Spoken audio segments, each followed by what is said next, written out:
කොච්චර පාඩම් කළත් පාඩම් මතක හිටින්නේ නැති ඔයා වෙනුවෙන්මයි මේ වීඩියෝ එක.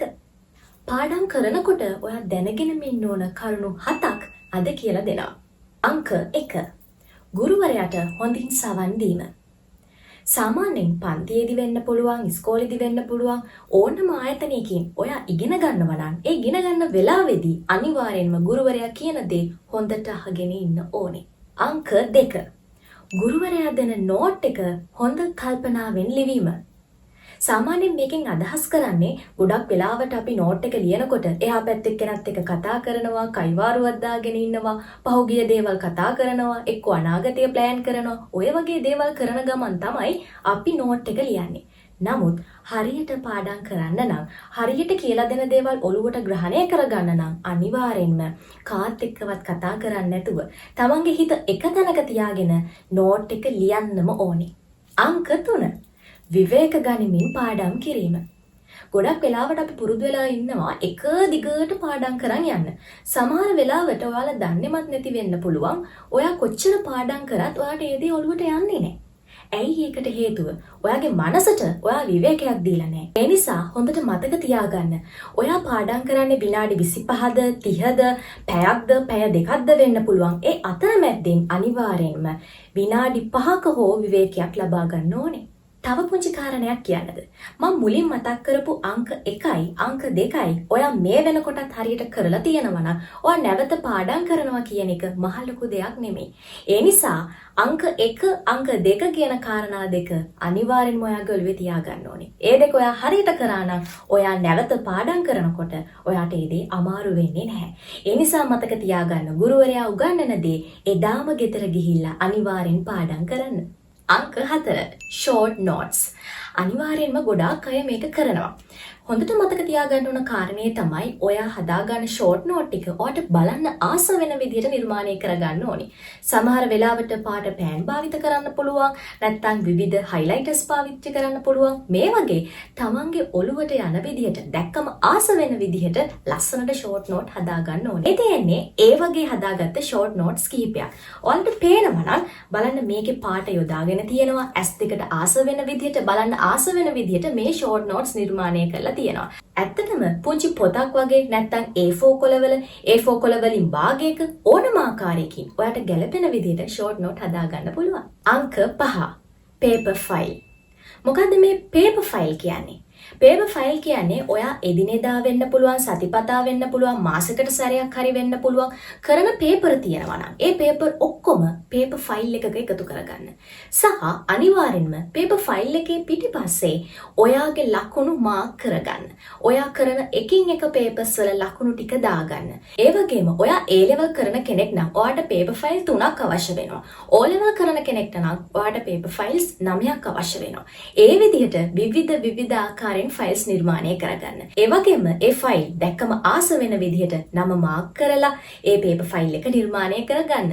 ඔය හැම ෆයිල් එකකම පිටිපස්සේ ඔයා ලබාගත් ලකුණු ටික වෙන වෙනම මාක් කරලා තියාගන්න. මේ පේපර් ෆයිල් කියන concept එකෙන් අදහස් කරන්නේ විශේෂයෙන්ම ඔයාගේ ආත්ම විශ්වාසය තව වැඩි කරන්න. නිකන් හිතලා බලන්න. ඔයා අද දවසේ විභාගෙට යනවා නම් ඔයාගේ මේසුර මේ පේපර් ෆයිල් ටික තියෙනකොට ඔයාගේ හිතට ලොකු ශක්තියක් එනවා. අනේ මම මෙච්චර වැඩ කරලානේ විභාගෙට යන්නේ කියලා.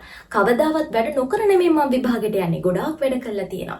මේ කාලය පුරාවටම ගොඩාක් දේවල් මම අධ්‍යයනය කරලා තියෙනවා.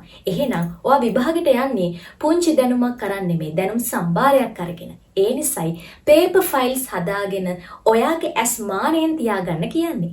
අංක 6 පාඩම් කරන්න සුදුසු වෙලාව තෝර ගැනීම. මොකද්ද මේ කියන්නේ? සමහර අය ඉන්නවා පාඩම් කරන්නේ රාත්‍රී කාලේ. සමහර අය ඉන්නවා පාඩම් කරන්නේ උදේ පාන්දර. කෙනෙක් උදේ 4ට නැගිටින්න පුළුවන්, එක්ක 5ට නැගිටින්න පුළුවන්. ඒ විදිහට එක දිගට පාඩම් කරනවා වෙන්න පුළුවන්. තව කෙනෙක්ට මේ සිස්ටම් එක හරියන්නේ නැති වෙන්න පුළුවන්. එයා මොකද කරන්නේ? හවස් වරුවේ පාඩම් කරන්න පටන් ගන්නවා, නැත්නම් රාත්‍රියේ පාඩම් කරනවා. අපි කියනවා එළි වෙනකම් පාඩම් කරනවා කියලා. මේ ආදී වශයෙන් ඕනම ක්‍රමවේදයක් තෝරගන්න පුළුවන්. හැබැයි ඒක තීරණය කරන්න ඕනේ ඔයාමයි. කොහොමද ඒක තීරණය කරන්නේ? ඔයා ඔය ක්‍රමවේද දෙකම අනුගමනය කරලා බලන්න. එතනදී ඔයාට පැහැදිලිව තේරෙයි මොකද්ද මට ගැලපෙන ක්‍රමවේදය කියලා. සමහර වෙලාවට කෙනෙක්ට උදේට නැගිටින්න බැරි වෙන්න පුළුවන්. ඔළුව රිදෙනවා වෙන්න පුළුවන්. ආපෝ මේ මොකද්ද කියලා හිතෙන්න පුළුවන්. උදේ නැගිටින එක එපා වෙනවා වෙන්න පුළුවන්. එහෙම කෙනෙක් රාත්‍රී කාලේ පාඩම් කරන්න පටන් ගන්න. හැබැයි රාත්‍රී කාලේ පාඩම් කරන්න අමාරු නම් නිින්ද යනවා නම් අපෝ මේ මට නිදා ගන්න තියෙන වෙලාවනේ නැති වෙන්නේ කියලා හිතෙනවා නම් අකමැත්තෙන් පාඩම් කරන්න එපා. එයා දවල් වරුවේ පාඩම් කරන්න පටන් ගන්න. මේ විදිහට පාඩම් කරන්න සුදුසු වෙලාව තමන්ගේ හිතත් එක්ක ගනුදෙනු කරලා අනිවාර්යෙන්ම තෝරගන්න ඕනෙමයි.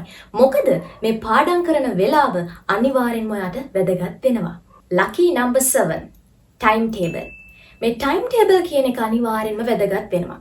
ඔයා ගොඩක් වෙලාවට A level කරනවා නම් O level කරනවා නම් වෙන ඕනෑම විභාගයකට මුහුණ දෙනවා නම් අනිවාර්යෙන්ම කාල රාමුවක් තියෙන්නම ඕනේ.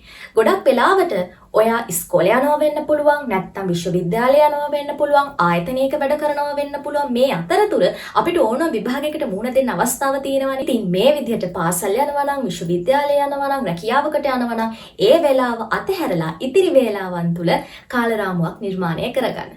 විශේෂයෙන්ම ඔයාට පහසු වේලාවක් තෝරගන්න ඕනේ. ගෙදරට ආව ගමන් ඔයාට පාඩම් කරන්න ගන්න බෑ. එතනදී ඔයාට බ්‍රේක් එකක් ඕනේ. ඒ බ්‍රේක් එක අරගෙන හොඳට රිලැක්ස් වෙලා පාඩම් කරන්න පටන් ගන්න. ඒ විදිහට පාඩම් කරන්න નિયમિત වෙලාවක් හදාගන්න. හැමදාම ඒ වෙලාවට පාඩම් කරන්න පටන් ගන්න. තව කාරණයක් මතක් කරන්න ඕනේ. ගොඩක් වෙලාවට දැන් උසස් පෙළ ලඟ වෙනකොට අපි කාල රාමුවක් නිර්මාණය කරගන්නවා. සමහර වෙලාවට මාස 6යි වෙන්න පුළුවන් තියෙන්නේ. සමහර වෙලාවට මාස 5යි වෙන්න පුළුවන් තියෙන්නේ. මේ නිසා මේ සති කිහිපය ගානට ක්‍රමානුකූලව වෙන් කරගන්න ඔයා දැනගන්න ඕනේ.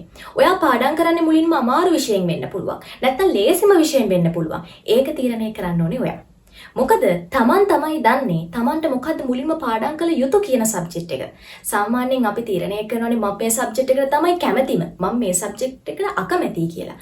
කවදාවත් ඒ මයින්ඩ්සෙට් එකේ ඉන්න එපා. අනිවාර්යෙන්ම සබ්ජෙක්ට් ඔක්කොටම එක වගේ ආදරය කරන්න. එක වගේ කැමැත්ත දක්වන්න. එතකොට තමයි විභාගයත් ලේසි වෙන්නේ. මේ නිසා ඔයා තෝරගන්න සබ්ජෙක්ට් එක සාමාන්‍යයෙන් මාස 6ක් තියෙනවා නම් එක සබ්ජෙක්ට් එකක් සතියට 2 ගානේ හෝ නැත්නම් සතියට 3 වතාවක් පාඩම් කරන විදිහට ටයිම් ටේබල් එක නිර්මාණය කරගන්න පුළුවන්. ඔයා මෙච්චර කල් පුරුදු වෙච්ච රටාවක් ඇති. ටයිම් ටේබල් නිර්මාණය කරගන්න ආකාරයක් ඇති. ඒ විදිහට නිර්මාණය කරගන්න. එතකොට මෙච්චර කල් පුරුදු වෙච්ච රටාවෙන්ම ඉදිරියට පාඩම් කරගෙන යන්න ලේසි වෙනවා. ඉතින් මේ තමයි පාඩම් කරන්න ලේසිම ක්‍රමවේද 7. ඔයා මෙච්චර කල් මේ වගේ ක්‍රමවේදයන් දැනගෙන නැතුව ඉන්නේ නැති. ඉතින් මේ ක්‍රමවේද 7 try කරලා බලන්න. මොකද මේ ක්‍රමවේද 7ත් එක්ක පාඩම් කරන්න ලේසියි. එහෙනම් මේ විදිහට ජීවිතයට වැදගත් වෙන විශේෂයෙන්ම විභාගවලට වැදගත් වෙන දේවල් ඔබත් එක්ක හුවමාරු කරගන්න අපි සූදානම්ින් ඉන්නවා.